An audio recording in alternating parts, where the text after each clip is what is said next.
Egypt, ancient land of awe and wonder, whose people whisper from the desert sands.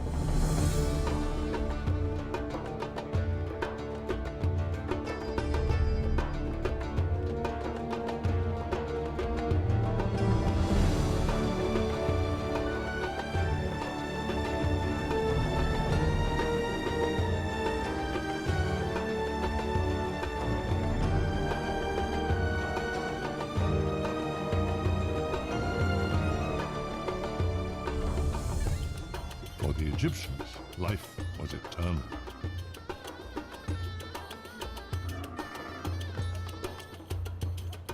They searched the globe for ingredients to preserve their bodies and their immortality. With knowledge gained from centuries of practice, her priests created the finest mummies the world has ever known.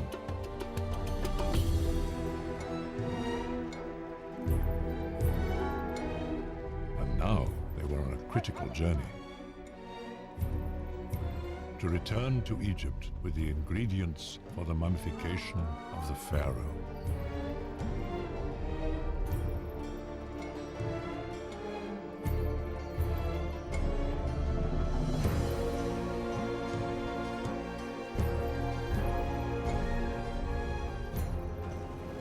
Ramesses the Great was being prepared for the next stage of his life, when his mummy would resurrect in paradise. But how they were mummified, where they were hidden, and whether they may still give life today, these are the secrets of the Pharaohs.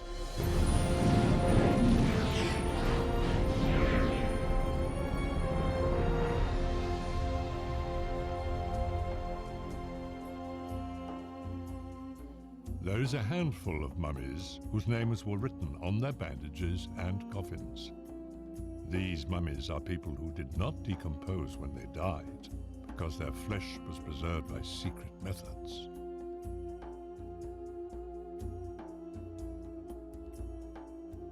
And according to the writing, these mummies are three of the most powerful pharaohs that ever lived: Ramesses the Great, his father, and his son.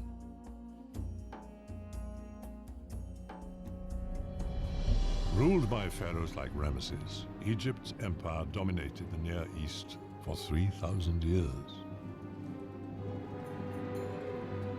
And in all that time, Egypt's gods and government barely changed.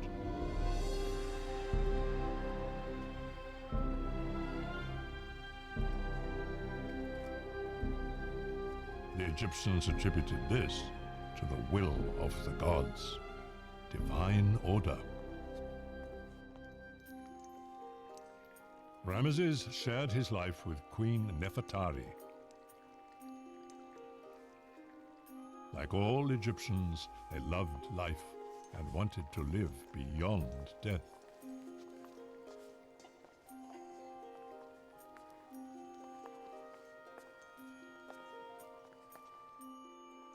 They thought dying was just a gateway to the next world, that if they'd been good on Earth, their lives would continue in paradise.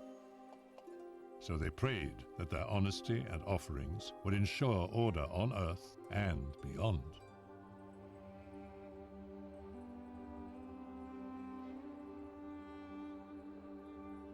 The Egyptian universe was controlled by the goddess Maat, who governed the world and the heavens.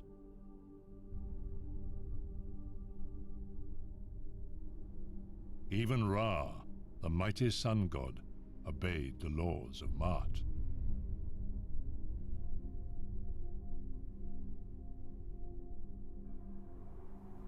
If Maat's order was ever broken, the sun would not rise. The moon would not follow.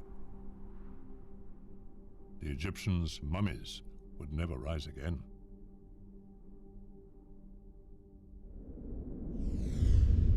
They called the soul, or the essence of each person, his Ba. After death, your Ba faced final judgment. Your heart was placed on the scales of justice, and weighed against the feather of truth. If you'd done evil, your heavy heart would tip the scales, and the devourer would annihilate you.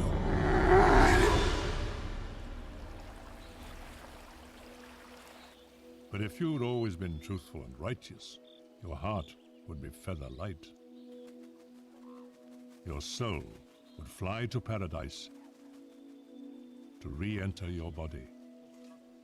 Your mummy would come to life in the next world, a world in which every moment was like a beautiful day in this one.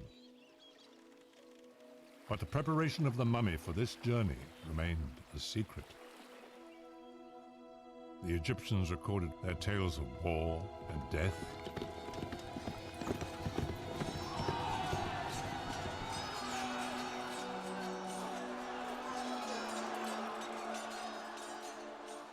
Their myths and legends. Everything except how they mummified their dead. Strangely, no complete records have been found. So when the last priest of ancient Egypt died, he took the secret to his grave.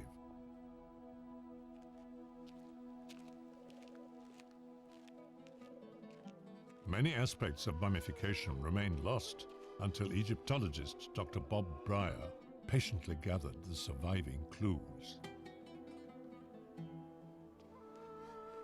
I was looking at tomb paintings, ancient writings, temple carvings, anything that might show the ingredients used for embalming.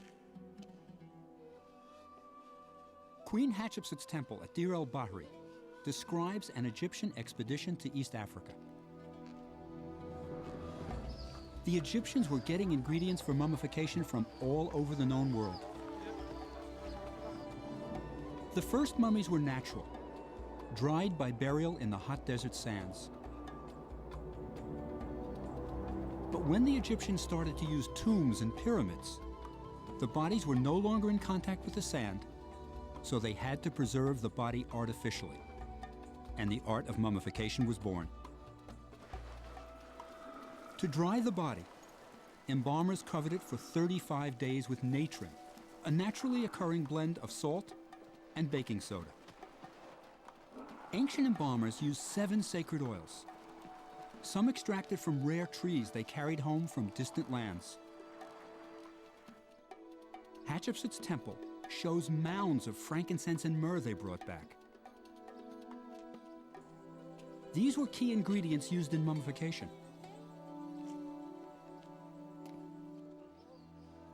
Over time, the Egyptians noticed that beeswax, pine resin, and golden honey were particularly good at preserving mummies.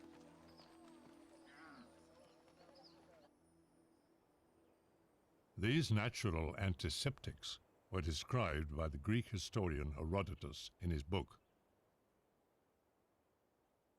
Priests sliced the skin with flint knives, removed the internal organs like the liver, and left the heart, which they believed to be the seat of consciousness, in place. The jackal-headed Anubis guarded the mummy. His tent allowed arid desert breezes to dry the body.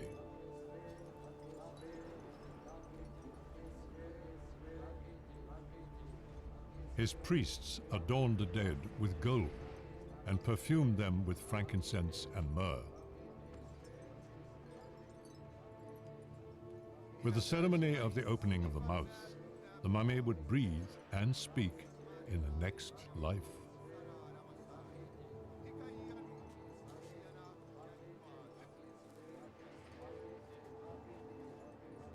The priests chanted powerful spells as the mummy was wrapped.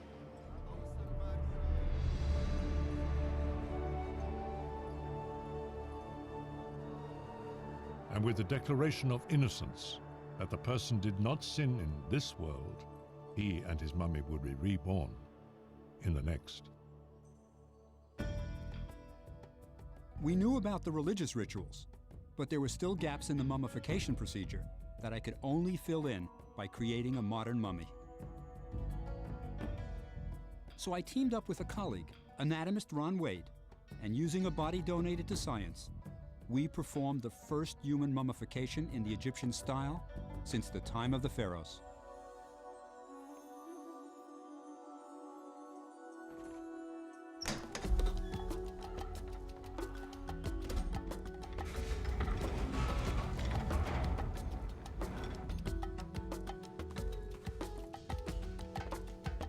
For 20 years, scientists have tried to extract usable DNA from Egyptian mummies without success. More than a decade later, if we can get DNA from any part of our modern mummy, it will tell us where to look in ancient mummies. I'm not a DNA expert, but working with Dr. Angelique Cortals, a specialist in this field, we took samples of skin, muscle, and bone from the modern mummy.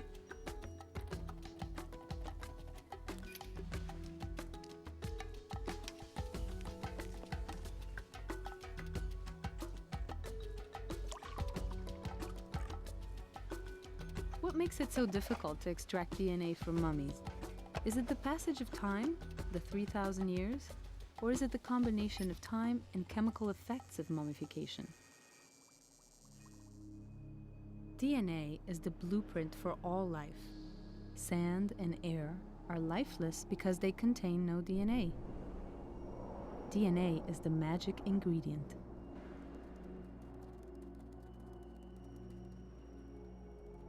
Where there's DNA, there's life.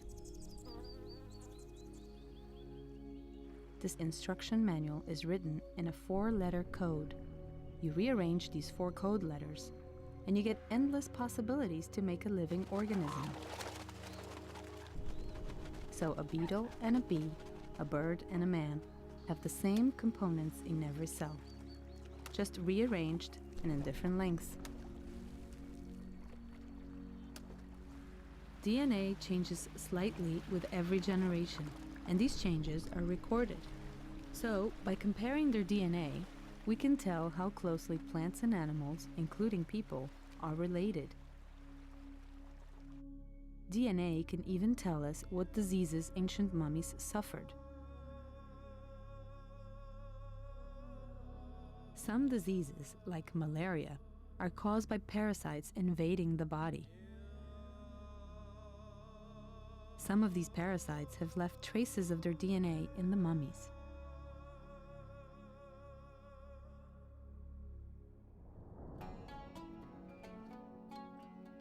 Many ancient Egyptians died from malaria, just as millions of people will this year. Like all life, diseases like malaria evolve over time to survive. Because malaria parasites reproduce very fast, their DNA evolves quickly. Thousands of generations of malaria have lived since the Pharaohs ruled. I want to compare ancient malaria with its modern descendant, ancient DNA with modern DNA. The differences may point towards a cure, and millions of lives could be saved in the future. These tests will give us the answer. Perhaps the DNA held in mummies like Ramses will help to cure people today.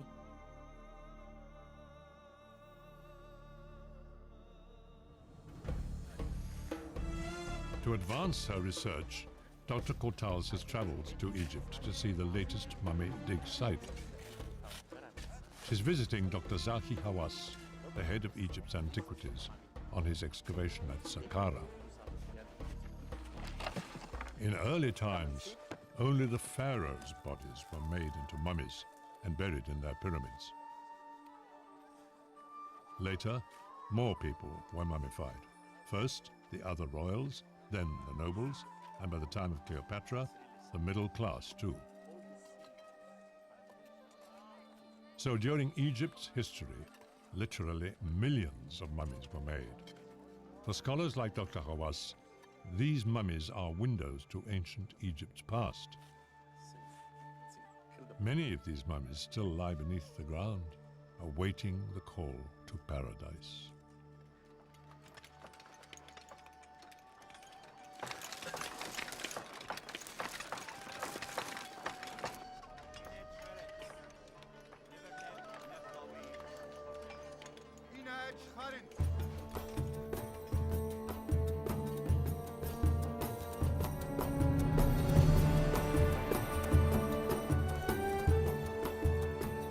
While Ramesses believed his mummy would come to life in paradise, he knew he also lived as long as people remembered him, as long as they said his name. So he built monuments to himself and to his beloved Nefertari.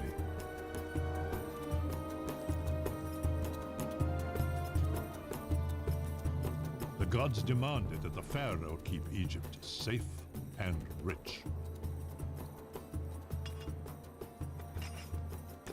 So on the bank of the River Nile, at Egypt's southern border, Ramesses constructed Abu Simbel, a warning to the barbarians beyond. Ma'at, divine order, was maintained for centuries.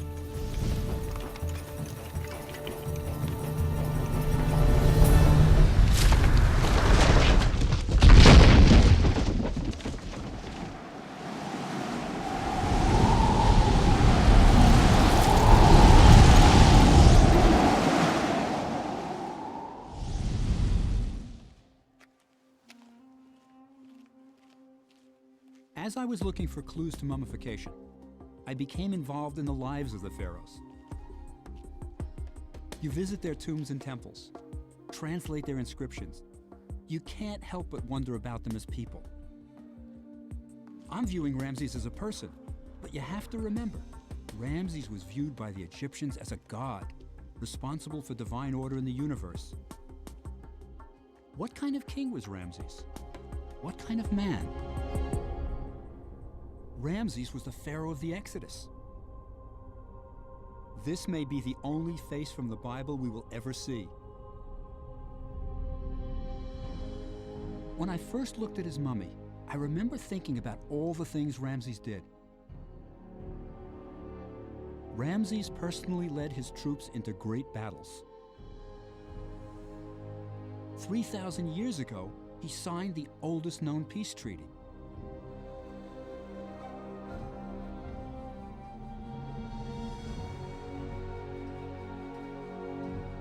Ramses built more temples up and down the Nile than any other pharaoh.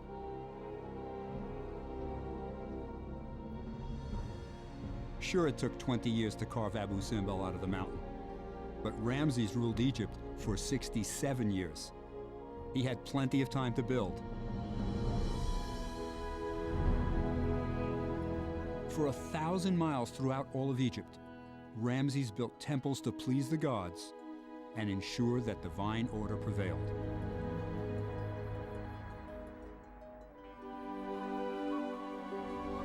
He intended to be remembered because the ancient Egyptians believed that the memory of a good man lives forever.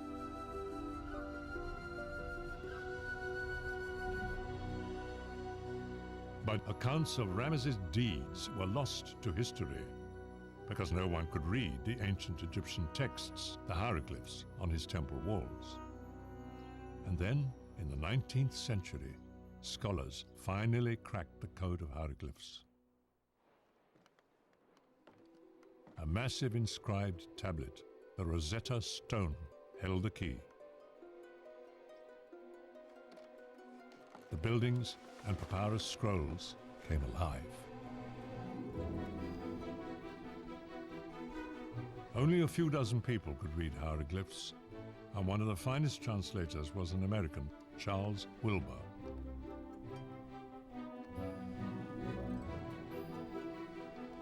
With the unlocking of the secret code, a passion for Egypt, Egyptomania, was born. And ever more adventurers arrived on Egypt's shores to search the sands for hidden tombs.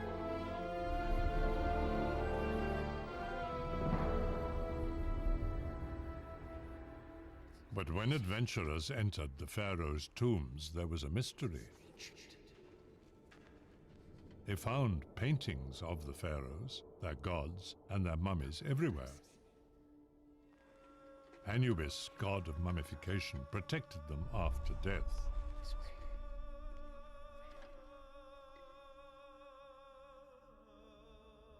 Painted food and drink fed the mummies. The night sky kept watch over the sleeping pharaohs.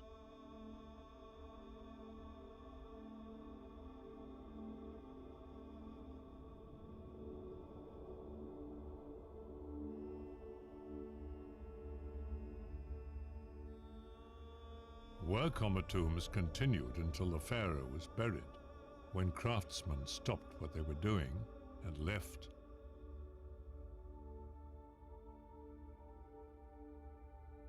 But though these tombs were made for kings, not a single pharaoh's body remained. Where were the royal mummies? No one knew.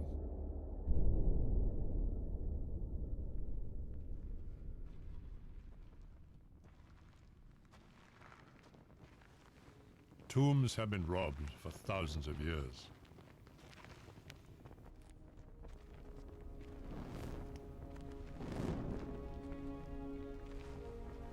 In ancient Egypt, workers built the tombs in the good times and robbed them in the bad.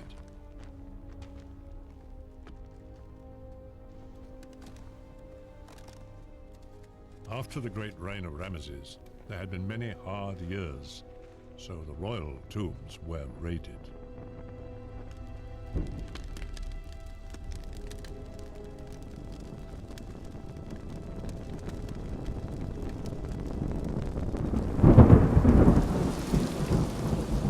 But in the 1800s, tourists would pay more for antique souvenirs than they would for gold.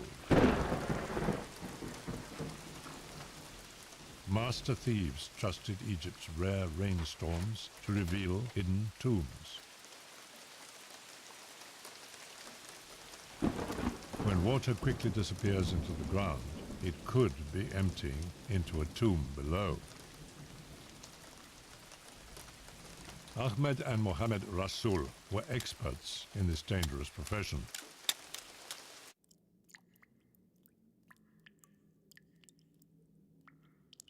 And now they'd made a discovery that would change history.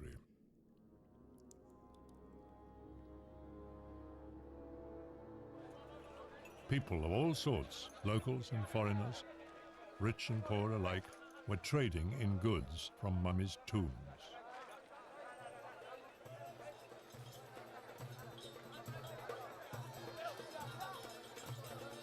Like other codebreakers, Charles Wilbur knew no pharaoh's mummy had ever been found, but that some unusual artifacts had recently appeared for sale in Egypt.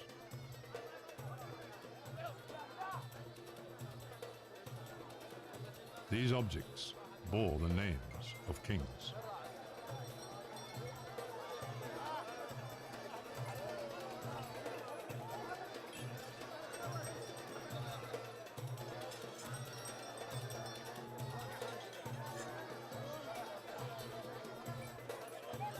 The Rasuls could not read the hieroglyphs on what they found, but Wilbur could.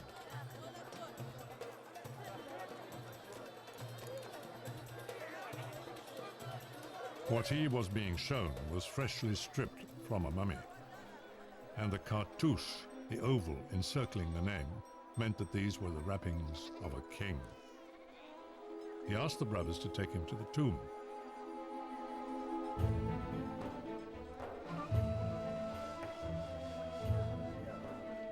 The gleaming new house told him the brothers had come into some money recently. There were only two ways to earn a living here: farming and tomb robbing, and sudden wealth didn't come from farming.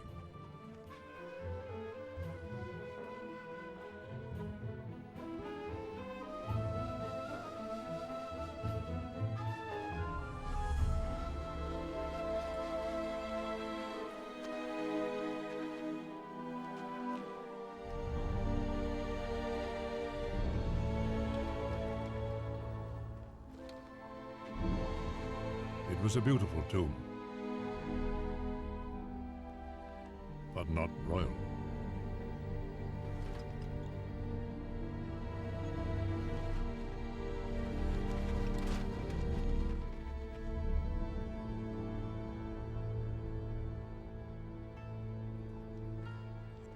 Wilbur had to leave Egypt soon. He pressed the brothers to tell him the tomb's true location. They were suspects already, and police judgment would be rough if they didn't cooperate. In desperation, he offered bakshish, a bribe for the truth.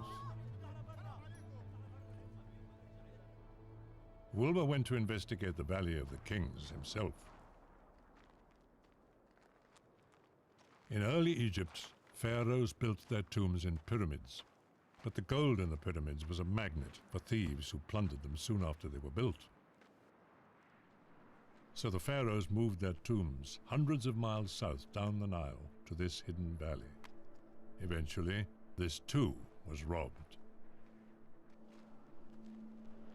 Inscriptions at the entrances told Wilbur which tombs had been brief holding places for the royal mummies.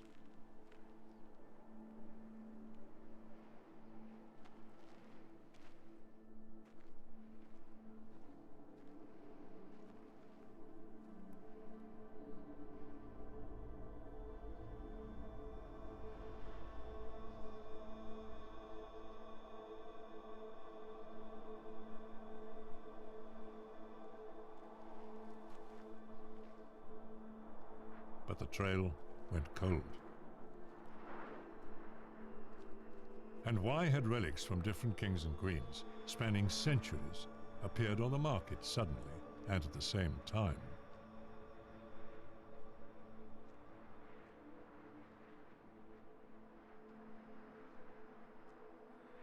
All he knew for certain was that what he'd bought in the market had wrapped the mummy of a pharaoh for 3,000 years. Until now.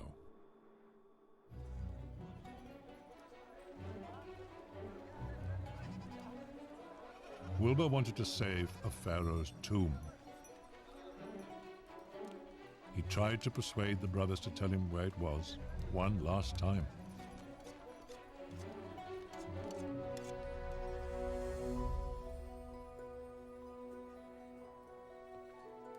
Wilbur had to leave, and Egypt's heritage lay in the balance. The brothers had left him no option.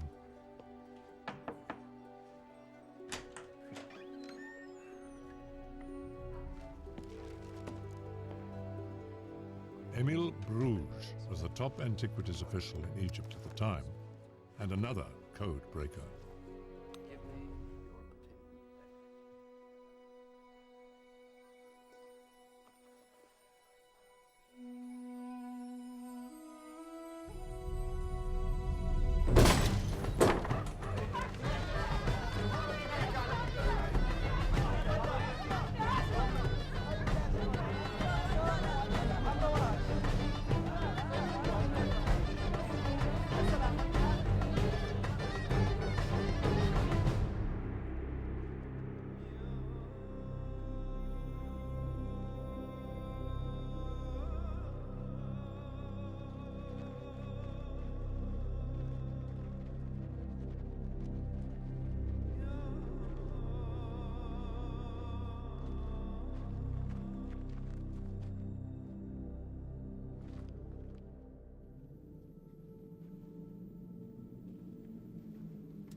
This was the pharaoh's tomb.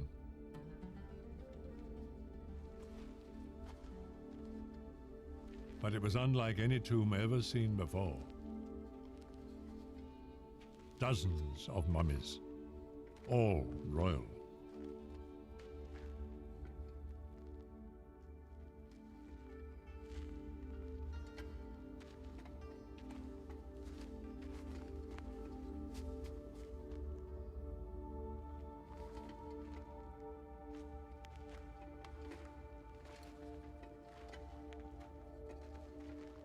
The pharaoh Thutmose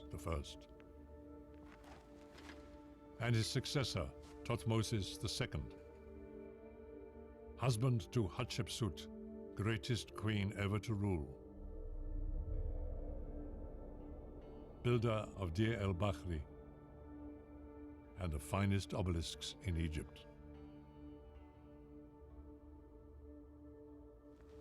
His son, Thutmose III, great warrior king, builder of an empire and the temple of Amun.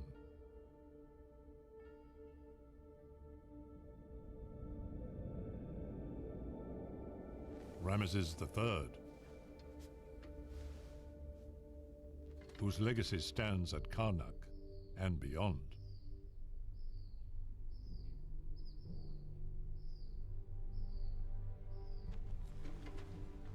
Seti I, brilliant general who commissioned exquisite temples at Abydos and Thebes.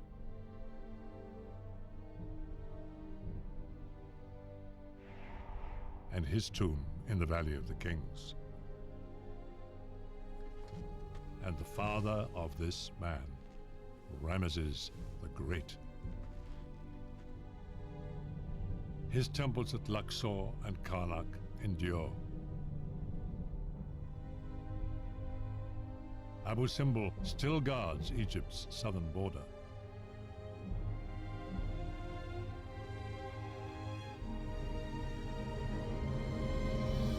His name lives on. These were the men and women who built Egypt. To Cairo, immediately go.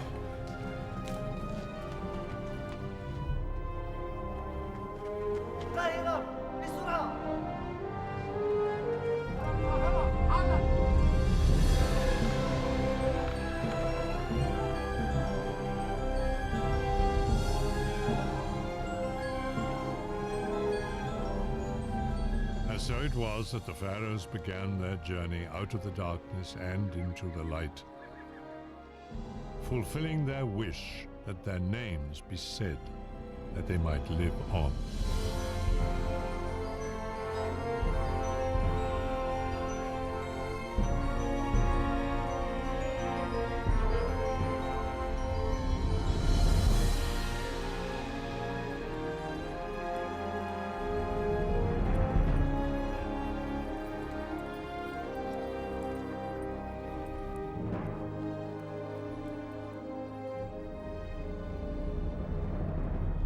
Four decades later, Howard Carter would find the near-perfect tomb of the boy king, Tutankhamun. But the greatest cache of royal mummies in history, 40, including 12 pharaohs, had left the Valley of the Kings forever. These mummies traveled 400 miles north to Cairo, where they lie today.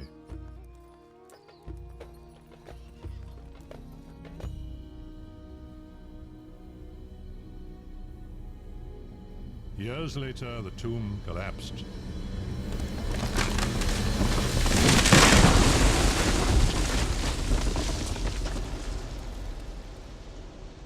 But the mummies had been saved and may yet yield their secrets. The samples from the modern mummy's skin, muscle, and bone have shown that the skin and muscle didn't contain DNA, but the bone did. 4 times more DNA than ever extracted from an ancient Egyptian mummy. Now we know where to look for DNA in ancient mummies, in the bones.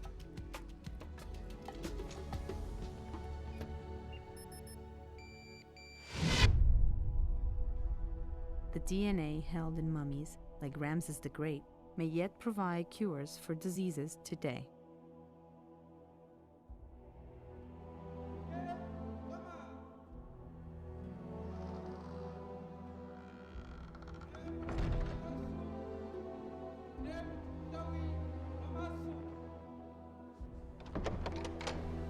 Some might call it luck that the ancient priests hid the pharaoh's mummies, that robbers didn't destroy them, and that they escaped annihilation in the collapsing tomb. The Egyptians would call it divine order, Mart.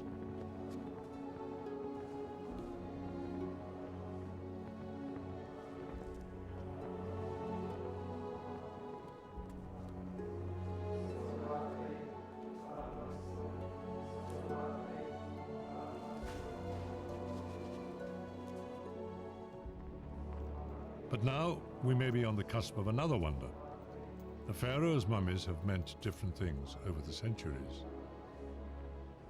For the ancients, they were a source of hope. For the robbers, a source of wealth. For scholars, a source of knowledge. But finally, perhaps the mummies will fulfill their destiny.